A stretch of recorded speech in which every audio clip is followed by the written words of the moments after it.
الحمد لله رب العالمين. الصلاة والسلام على أشرف الأنبياء والمرسلين نبينا محمد وعلى آله وصحبه أجمعين ومن تبعهم بإحسان إلى يوم الدين. أما بعد، السلام علیکم ورحمۃ اللہ وبرکاتہ. دوستوں، جیسا کہ ہم نے پچھلے ویڈیو میں جانا کہ جب لوگ مکے میں اسلام لے آئے، نئے جب مسلمان ہوتے تھے تو ان پر کس قدر ظلم و ستم ہوا کرتا تھا. جو مشرکین مکہ کیا کرتے تھے ان پہ اہل قریش ان پہ کس طرح کا ظلم و ستم ڈھایا کرتے تھے. آئیے اب ہم اس ویڈیو میں جانتے ہیں اس کے آگے کے حالات. جیسا کہ جب ان پہ کافی زیادہ ظلم و ستم بڑھ گیا تو یہ فطری سی بات تھی کہ ان کو روکا جائے قلم کھلا دین کی دعوت دینے سے یا عمل کرنے سے. تو یہ فطری سی بات تھی. اللہ کے رسول صلی اللہ علیہ وسلم نے ان کو اظہار کرنے سے اپنے اسلام کا منع کر دیا اور لوگوں کو کھلے میں نماز پڑھنے یا دین کی دعوت دینے یا تبلیغ کرنے، لوگوں کو اسلام کی طرف بلانے کے لیے روکا گیا. اور یہ ساری کام جو ہے پس پست یعنی چپکے جاری رہا. اگر کھلم کھلا ہوتا تو ظاہر سی بات ہے اس سے ٹکراؤ پیدا ہوتا اور اس سے مسلمانوں کو کافی زیادہ نقصان بھی ہو سکتا تھا. جیسے کہ ایک واقعہ پیش آیا، یہ واقعہ نبوت کے چوتھے سال پیش آئی. اس میں کچھ مسلمان گھاٹی میں نماز پڑھ رہے تھے اور ان کو کچھ کفار نے دیکھ لیا اور ان میں آپس میں گالی گلوز اور گتم گتا ہو گئی، مار پیٹ ہاتھا پائی تک آ گئی. اس میں سعد بن ابی وقاص رضی اللہ تعالیٰ عنہ نے ایک آدمی کو اس طرح کے ضرب لگائی کہ اس کا خون بہ نکلا، اور یہ پہلا خون تھا جو اسلام میں بہایا گیا تھا. یہ واضح ہے کہ اگر اس طرح کا ٹکراؤ آگے بھی ہوتا رہا تو مسلمانوں کے خاتمے کی نوبت آ سکتی تھی. لہٰذا حکمت عملی کا یہی تقاضا تھا کہ لہٰذا چپکے دین کی دعوت کو انجام دیا جائے اور اسلام کی دعوت کو چپکے لوگوں تک پہنچایا جائے. مسلمانوں کو یہ حکم تھا کہ وہ دین کی دعوت چپکے دیں، لیکن رسول اللہ صلی اللہ علیہ وسلم خود خلم کھلا لوگوں کو اسلام کی دعوت دیتے اور ان کو اسلام کی طرف بلاتے اور اللہ کے عذاب سے ڈراتے اور اللہ کی نعمتوں کا بیان کرتے. لہذا ارقم بن ابی ارقم مخزومی رضی اللہ تعالی عنہ کا مکان کوہ صفا میں تھا اور وہ مشرکین مکہ کے جو مشرکین مکہ تھے ان کی محفل اور نظروں سے کافی دور تھا. لہذا یہ جگہ منتخب کیا گیا کہ اسلام کی دعوت اور تبلیغ کے لیے، اور رسول اللہ صلی اللہ علیہ وسلم بھی وہاں چپکے جاتے اور لوگوں کو اسلام کی دعوت دیتے اور تمام مسلمان وہاں اکٹھا ہوتے اور دین کی دعوت و تبلیغ میں وہاں پیش ہوتے. جو مسلمانوں پہ جو ظلم و ستم کا جب سلسلہ شروع ہوا اور نبوت کے چوتھے سال سے شروع ہوا اور دھیرے ان کا ظلم و ستم بڑھتا ہی گیا اور 5ویں سال میں نبوت کے 5ویں سال آتے ظلم و ستم اس قدر بڑھ گیا کہ اس کی انتہا ہو گئی. تو لہذا انہی حالاتوں کے بھی سورہ الکہف کا نزول ہوا، جس میں تو عموماً مشرکین مکہ کے سوالوں کے جواب تھے، لیکن اس میں اشاروں میں اللہ تعالیٰ نے ہجرت کے متعلق بھی اس میں باتیں کہی تھیں. جیسا کہ سورۃ الکہف کی آیت نمبر 16 میں اللہ تبارک و تعالیٰ فرماتے ہیں وَإِذَا اعْتَزَلْتُمُوهُمْ وَمَا يَعْبُدُونَ إِلَّا اللَّهَ فَأْوُوا إِلَى الْكَهْفِ يَنشُرْ لَكُمْ رَبُّكُم مِّن رَّحْمَتِهِ وَهَيِّئْ لَكُم مِّنْ أَمْرِكُم مِّرْفَقًا. اور جب تم ان سے اور اللہ کے سوا ان کے دوسرے معبودوں سے الگ ہو گئے تو غار میں پناہ گیر ہو جاؤ. تمہارا رب تمہارے لیے اپنی رحمت پھیلا دے گا اور تمہارے کام کے لیے تمہاری سہولیت کی چیز تمہیں مہیا کرا دے گا. لہٰذا اس وقت مسلمانوں کے لیے کافی تنگی تھی، لیکن دراصل اللہ تعالی ہو سکتا تھا کہ اس میں ان کے لیے کچھ آسانی لے کر آئے. اور جو مشرکین آج ان پر ظلم ستم ڈھا رہے ہیں وہ ان کے آگے سب باندھے کھڑے ہوں اپنے قسمت کے فیصلے کے لیے. لہذا اسی کے سلسلے میں سورۃ الزمر کی ایک اور آیت نازل ہوئی جس میں واضح طور پر ہجرت کے متعلق اللہ تبارک و تعالیٰ نے بیان کیا للذین احسنوا فی هذه الدنیا حسنہ وارض اللہ واسعہ انما یوفی الصابرون اجرهم بغیر حساب. جن لوگوں نے اس دنیا میں اچھائی کی ان کے لیے اچھائی ہے اور اللہ کی زمین کشادہ ہے، صبر کرنے والوں کو ان کا اجر بے حساب دیا جائے گا. یہ آیت نازل ہوئی، اس میں اللہ تعالیٰ نے اللہ کی زمین کو کشادہ بتایا. لہذا ان آیتوں سے ہجرت کا اشارہ مل چکا تھا رسول اللہ صلی اللہ علیہ وسلم کو. ادھر رسول اللہ صلی اللہ علیہ وسلم کو معلوم تھا کہ اسہمہ نجاشی شاہ جو حبشی تھا ایک عادل بادشاہ ہے، وہاں کسی پر ظلم نہیں ہوتا ہے، لہذا رسول اللہ صلی اللہ علیہ وسلم نے مسلمانوں کو حکم دیا کہ فتنے سے اپنے دین کی حفاظت کے لیے وہ حبشہ کی طرف ہجرت کر جائیں۔ اس کے بعد ایک طے شدہ پروگرام کے مطابق نبوت کے 5ویں سال رجب کے مہینے میں صحابہ کرام رضوان اللہ علیہم اجمعین کا پہلا گروہ حبشہ کی طرف ہجرت کرتا ہے۔ اس گروہ میں 12 مرد اور 4 عورتیں تھیں۔ حضرت عثمان بن عفان رضی اللہ تعالیٰ عنہ ان کے امیر تھے اور ان کے ہمراہ رسول اللہ صلی اللہ علیہ وسلم کی صاحبزادی رقیہ رضی اللہ تعالیٰ عنہا بھی تھیں۔ رسول اللہ صلی اللہ علیہ وسلم نے ان کے بارے میں فرمایا، حضرت ابراہیم اور حضرت لوط علیہ السلام کے بعد یہ پہلا گھرانہ ہے جس نے اللہ کی راہ میں ہجرت کی ہے۔ یہ لوگ رات کی تاریکی میں چپکے سے مکے سے نکلے اور یہ بحر احمر یعنی لال ساگر کی طرف روانہ ہوئے۔ قسمت سے وہاں پہ 2 کشتیاں کھڑی تھی جس پہ یہ سوار ہو کر حبشہ کی طرف نکل گئے۔ ادھر اہل قریش کو جب اس بات کا علم ہوا تو انہوں نے ان کا تعاقب بھی کیا، ان کے پیچھے پیچھے گئے اور وہ بحر احمر تک گئے، لیکن وہاں پہ انہیں کوئی ہاتھ نہ آیا، لہٰذا یہ خالی ہاتھ وہاں سے ہاتھ ملتے ہوئے واپس آئے۔ اسی سال رمضان شریف میں یہ واقعہ بھی پیش آیا کہ رسول اللہ صلی اللہ علیہ وسلم ایک بار بیت اللہ میں تشریف لے گئے جہاں قریش کے بڑے بڑے سردار اور بڑے بڑے لوگ موجود تھے۔ وہاں ان کے سامنے جا کر اچانک سے رسول اللہ صلی اللہ علیہ وسلم نے سورہ نجم کی تلاوت شروع کر دی۔ عموماً مشرکین مکہ کا یہ طریقہ تھا کہ وہ قرآن کو سنتے ہی نہیں تھے، جب قرآن ان کے سامنے پڑھا جاتا تو شور کرنا شروع کر دیتے تھے۔ اسی کے مطابق اللہ تعالیٰ نے فرمایا، لا تسمعوا لهذا القرآن والغوا فيه لعلكم تغلبون، جب قرآن پڑھا جائے تو اس کو مت سنو اور اس میں شور مچاؤ تاکہ تم غالب آ جاؤ۔ جب اچانک سے رسول اللہ صلی اللہ علیہ وسلم نے سورہ نجم کی تلاوت شروع کر دی تو کسی کو ہوش نہ رہا، سب کے سب مدہوش سا ہو گئے اور کلام الہی میں اس طرح کھو گئے کہ انہیں کچھ ہوش ہی نہ رہا کہ وہ کہاں ہے، کیا کر رہے ہیں، اور سب کے سب قرآن کو سننے لگے، حتیٰ کہ رسول اللہ صلی اللہ علیہ وسلم پوری سورہ کی تلاوت ختم کرنے کے بعد جب یہ آخر میں پہنچے، فَاسْجُدُوا لِلَّهِ وَاعْبُدُوا، اللہ کے لیے سجدہ کرو اور اس کی عبادت کرو،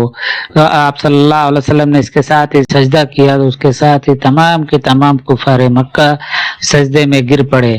حقیقت یہ تھی کہ اللہ کی کلام اور اللہ کے شان کے آگے وہ بالکل بھی ٹک نہ سکے اور سب کے سب سجدے میں گر گئے۔ بعد میں انہیں جب یہ احساس ہوا کہ انہوں نے یہ کیا کر دیا، انہوں نے تو اللہ کے کلام پر سجدہ کر دیا، اور جلدی سے اٹھے اور انہوں نے یہ سوچنا شروع کر دیا کہ جس دین کو ہم مٹانا چاہتے تھے، اس زمین سے ہٹانا چاہتے تھے، جس کے لیے ہم لڑائی لڑ رہے ہیں، اسی کے آگے ہم سجدہ ریز ہو گئے۔ لہٰذا انہیں اپنے کرنی پہ ندامت ہوئی اور وہ وہاں سے چلے گئے۔ لیکن جیسے ہی یہ بات لوگوں کو پتہ چلی کہ تمام کے تمام جو اہل قریش کے سردار تھے اور بڑے بڑے لوگ تھے، محمد نے جب انہیں قرآن سنایا تو سب کے سب سجدے میں گر پڑے۔ لوگوں نے انہیں لعنت ملامت کرنی شروع کر دی، تو اس سے بچنے کے لیے انہوں نے یہ جھوٹ گڑھا اور لوگوں کو یہ بتانا شروع کیا کہ نہیں ہم نے قرآن کی آیتیں سن کر ہم نے سجدہ نہیں کیا، بلکہ وہ ہمارے معبودوں کی تعریف کر رہے تھے، اس پر ہم نے سجدہ کیا۔ بہرحال مشرکین مکہ کے سجدے کا یہ واقعہ جو تھا حبشہ تک پہنچ گیا، جو مسلمان وہاں پہ ہجرت کر کے گئے تھے ان تک بھی پہنچا،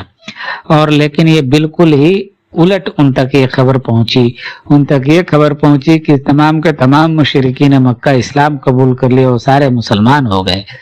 ان کی خوشی کا ٹھکانہ نہ رہا اور انہوں نے فوراً اپنا وہاں سے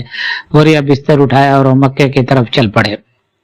جب مکے کے کافی قریب پہنچ گئے، ایک دن یا ایک دن سے بھی کچھ کم کا سفر بچ گیا، تب انہیں حقیقت معلوم ہوئی۔ لیکن اب وہاں سے وہ کیا کرتے، تو کچھ صحابی تو وہیں سے الٹے پاؤں واپس چلے گئے اور کچھ صحابی جو ہے مکے میں کسی آدمی کی پناہ لی اور مکے میں داخل ہوئے، اور جو مسلمان حبشہ سے واپس آئے تھے اور جو یہاں تھے ان دونوں پر ظلم ستم جو پہلے سے زیادہ ان پہ بڑھ گیا اور ان کو ہر طرح سے مجبور کیا جانے لگا کہ وہ محمد کا دین چھوڑ کر اپنے باپ داداؤں کے دین پر واپس آ جائیں۔ لہذا رسول اللہ صلی اللہ علیہ وسلم نے پھر سے ان مسلمانوں کو جو پہلے سے واپس آئے تھے یا جو یہاں تھے ان کو حبشہ کی طرف ہجرت کرنے کا مشورہ دیا۔ چونکہ ایک دفعہ مسلمان قریش کے ہاتھ سے بچ کر نکل گئے تھے، اس لیے اس دفعہ وہ زیادہ ہی کچھ مستعد تھے کہ اس بار ان کو کسی بھی طرح سے یہاں سے مکے سے باہر نہ جانے دیا جائے، ان کو یہیں پہ رکھا جائے اور ان کو ستایا جائے تاکہ یہ اپنے دین پہ واپس آ جائیں۔ لیکن مسلمان ان سے بھی زیادہ مستعد نکلے اور ایک رات چپکے سے وہ وہاں سے نکل گئے۔ ان میں بتایا جاتا ہے کہ 82 یا 83 مسلمانوں کا دستہ تھا، جن میں 18 عورتیں بھی شامل تھی، وہ حبشہ کی طرف ہجرت کر کے چلی گئی۔ جب مشرکین کو یہ بات معلوم ہوئی کہ مسلمان یہاں سے بڑی تعداد میں حبشہ کی طرف نکل گئے تو ان کا غم و غضب کا کوئی انتہا نہ رہا، اور انہوں نے ایک مشورہ کیا کہ وہاں پہ حبشہ کے بادشاہ کے پاس آدمیوں کو بھیجا جائے اور ان کو واپس لانے کی کوشش کی جائے۔ چنانچہ انہوں نے عمرو بن عاص رضی اللہ تعالیٰ عنہ اور عبداللہ بن ربیہ، جو کہ کافی سوجھ بوجھ کے مالک تھے، بڑے سلجھے ہوئے انسان تھے جو ابھی تک مسلمان نہیں ہوئے تھے، ان کو منتخب کیا گیا اور انہیں کچھ تحفے اور ہدیے دے کر نجاشی کے پاس بھیجا گیا حبشہ، تاکہ جا کر ان کو واپس لے کر آئے، انہیں تحفے دے کر منائے اور ان کو واپس لے کر مکہ آئے جو یہاں سے ہجرت کر کے جا چکے ہیں۔ چنانچہ یہ دونوں حبشہ کے لیے پہنچے اور حبشہ میں جا کر سب سے پہلے انہوں نے جو عیسائی عالم تھے ان کو پکڑا اور جو درباری تھے ان کو پکڑا اور ان کو بھی تحفے دیے، ان کے لیے بھی تحفے لے کر گئے تھے اور ان کو تحفے ہدیے دیے اور ان کو یہ پوری بات بتائی کہ یہ ہمارے باپ داداؤں کے دین کو چھوڑ کر کوئی نیا دین ایجاد کر لیا ہے، ایک پاگل آیا ہوا ہے جو اپنے آپ کو نبی کہتا ہے، اس کی یہ پیروی کرتے ہیں، لہٰذا انہیں بادشاہ کے پاس آپ ہماری سفارش کریں تاکہ ہم انہیں واپس اپنے وطن لے کر جا سکیں۔ چنانچہ انہوں نے حامی بھری اور بادشاہ سے سفارش کا وعدہ کیا، تو یہ اگلے دن یہ لوگ بادشاہ نجاشی کے دربار میں پہنچے اور ان سے انہوں نے کہا کہ اے بادشاہ، ہم مکہ سے آئے ہیں اور یہ آپ کے لیے ہم تحفے لائے ہیں، اور یہ کچھ ناسمجھ نوجوان جو ہیں وہ اپنے باپ داداؤں کے دین کو چھوڑ کر کسی نئے دین میں داخل ہو گئے ہیں، اور وہ آپ کے بھی دین میں داخل نہیں ہوئے بلکہ انہوں نے کوئی اپنا ایک نیا دین بنا لیا ہے، لہٰذا ان کے باپ دادا، ان کے خاندان والے لوگ اور ان کے رشتہ دار، ان کے ماں باپ، ان کے چچا سب پریشان ہیں اور ان کا وہ بھلائی ہی چاہتے ہیں، لہٰذا انہیں ہمارے ساتھ واپس بھیج دیا جائے۔ لیکن نجاشی نے سوچا کہ پہلے پوری بات کی تحقیق کی جائے کہ آخر واقعہ کیا ہے، لہٰذا انہوں نے مسلمانوں کو بلا بھیجا، اور مسلمان جب دربار میں آ رہے تھے تو انہوں نے یہ فیصلہ کیا آنے سے پہلے کہ چاہے جو کچھ بھی ہو جائے ہم سچ ہی بولیں گے۔ چنانچہ وہ جب دربار میں آئے تو بادشاہ نے ان سے پوچھا کہ تم لوگ کون ہو اور تم کون سے نئے دین پر چل رہے ہو، تمہارا مذہب کیا ہے؟ لہٰذا مسلمانوں نے کہا اے بادشاہ، ہم اس سے پہلے بت کو پوجا کرتے تھے اور بدکاریاں کیا کرتے تھے، جھوٹ بولا کرتے تھے، اپنے پڑوسیوں سے، اپنے ہمسایوں سے بدسلوقی کیا کرتے تھے، زنا، ہماری عورتیں زنا کیا کرتی تھیں اور ہم پاک دامن عورتوں پر تہمت لگایا کرتے تھے، ہم ایک اللہ کو چھوڑ کر ہزاروں معبودوں کو، بتوں کو پوجا کرتے تھے، اور ہم اپنی لڑکیوں کو زندہ دفن کیا کرتے تھے۔ چنانچہ ہمیں میں سے اللہ نے ایک نبی کو بھیجا جس کی سچائی، ایمانداری اور اس کی امانت داری، اس کی دیانت داری ہمیں پہلے سے پتہ تھی۔ چنانچہ اس نے ہمیں ایک اللہ کی طرف بلایا، تمام معبودوں کو چھوڑ کر ہمیں ایک اللہ کی عبادت کا حکم دیا، جھوٹ بولنے سے منع کیا، چوری کرنے سے منع کیا، ہمیں زنا سے منع کیا، حرام کو کھانے سے منع کیا، ہم مردار جو کھاتے تھے اس سے منع کیا،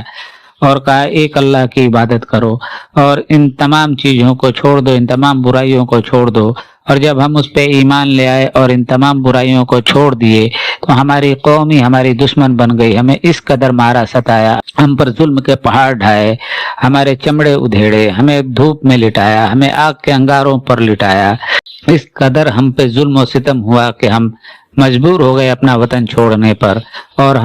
ہمیں پتہ ہے کہ آپ ایک عادل بادشاہ ہیں، اسی لیے ہم نے آپ کے ملک کو ترجیح دی اور ہم نے آپ کے ملک میں پناہ لیا ہے۔ پھر نجاشی نے کہا کہ وہ پیغمبر جو کچھ لائے اس میں سے تمہارے پاس کچھ ہے؟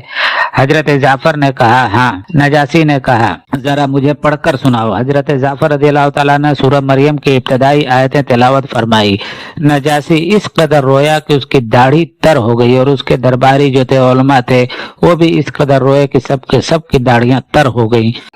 اس پر نجاشی نے کہا کہ اللہ کی قسم جو کچھ حضرت عیسیٰ علیہ السلام پر آیا تھا اور جو کچھ اس نبی پہ آیا ہے یہ ایک ہی روشن دان سے آئے ہیں۔ اس کے بعد نجاشی نے عمرو بن عاص اور عبداللہ بن ربیہ کو مخاطب کر کے کہا کہ تم دونوں چلے جاؤ، ان لوگوں کو تمہارے حوالے ہم نہیں کر سکتے، اور ان کو کہا، مسلمانوں کو کہا تم بھی جاؤ اور یہاں پہ تم جتنے دن چاہو یہاں رہ سکتے ہو۔ پھر وہ دونوں واپس آ گئے، اور لیکن عمرو بن عاص نے کہا کہ خدا کی قسم کل میں اس سے بھی بڑی بات لے کر نجاشی کے دربار میں جاؤں گا۔ چنانچہ عبداللہ بن ربیہ نے ان سے منع کیا کہ نہیں تم ایسا نہیں کرو، کیونکہ جو کچھ بھی ہیں لیکن آخر ہیں تو ہمارے ہی خاندان کے لوگ ہیں۔ لیکن عمرو بن عاص اپنی رائے سے پیچھے نہ ہٹے اور اس پہ اڑے رہے۔ اگلے دن آیا عمرو بن عاص نجاشی سے کہا کہ اے بادشاہ، یہ لوگ عیسیٰ علیہ السلام اور مریم علیہ السلام کے بارے میں بڑی ہی عجیب بات کرتے ہیں۔ اس پر پھر نجاشی نے مسلمانوں کو بلا بھیجا۔ اس بار مسلمان کافی ڈر گئے تھے، لیکن انہوں نے کہا کہ جو کچھ بھی ہو ہم سچ ہی بولیں گے۔ جب وہ نجاشی کے دربار میں پہنچے تو نجاشی نے پوچھا کہ تم لوگ یہ بتاؤ کہ عیسیٰ علیہ السلام اور مریم علیہ السلام کے بارے میں تم لوگ کیا رائے رکھتے ہو؟ اس پر مسلمانوں نے کہا ہم عیسیٰ علیہ السلام کو اللہ کے بندے اور اس کے رسول مانتے ہیں، اور مریم علیہ السلام کو پاک روح مانتے ہیں جن کو کنوارے میں اللہ تعالیٰ نے ماں بنایا علقہ کے ذریعے۔ پر نجاشی نے زمین سے ایک تنکا اٹھایا اور اوپر اٹھا کر کہا کہ خدا کی قسم تم لوگوں نے جو کچھ بھی کہا اس سے زیادہ عیسیٰ علیہ السلام اس تنکے کے برابر بھی بڑھ کر نہیں ہیں۔ اور انہوں نے ان دونوں کو کہا کہ ان کے ہدیے واپس کر دو اور انہیں یہاں سے واپس بھیج دو، اور ان کو کہا کہ تم لوگ جب تک چاہو حبشہ میں رہ سکتے ہو، پورے امن اور سکون کے ساتھ، تمہیں کوئی روکنے والا نہ ہوگا۔ حضرت ام سلمہ رضی اللہ تعالیٰ نے اس واقعے کو بیان کرتے ہوئے کہتی ہیں کہ اس کے بعد وہ دونوں اپنے ہدیے اور تحفے لے کر وہاں سے ذلیل ہو کر واپس چلے گئے، اور ہم نجاشی کے پاس ایک اچھے ملک میں ایک اچھے پڑوسی بن کر رہنے لگے۔ دوستو ویڈیو کافی لمبی ہو جائے گی، چلیے انشاءاللہ ویڈیو کو یہیں پہ ختم کرتے ہیں، اور اس کے بعد اگلے ویڈیو میں ہم اس سے آگے کا واقعہ جانیں گے، اور یہ بھی جانیں گے کہ ابو طالب کو کس طرح سے قریش نے کس طرح سے دھمکی دی۔ ویڈیو کو یہیں پہ ختم کرتے ہیں، اور آپ سے گزارش کرتے ہیں کہ آپ اسے لائک کریں، سبسکرائب کریں اور لوگوں تک شیئر کریں۔ وآخر دعوانا الحمدللہ رب العالمین۔ السلام علیکم ورحمۃ اللہ وبرکاتہ۔